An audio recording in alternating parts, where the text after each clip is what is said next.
Hi, everybody. This is David O'Dea with O'Dea Schneider PLLC, and today we're talking about Miranda rights, one of the most recognized protections in American criminal law.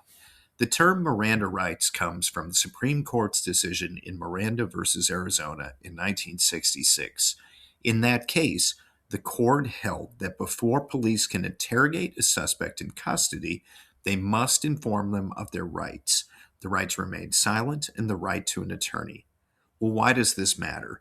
The Fifth Amendment protects against self incrimination, and Miranda warnings ensure that suspects know they don't have to answer questions and can ask for a lawyer.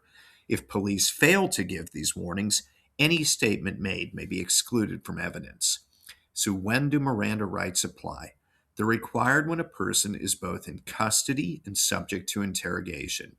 Custody means you're not free to leave, and interrogation means police are asking questions likely to elicit incriminating responses. Routine questions like name and address don't trigger Miranda, but if you're being questioned about a crime, the warning must be given.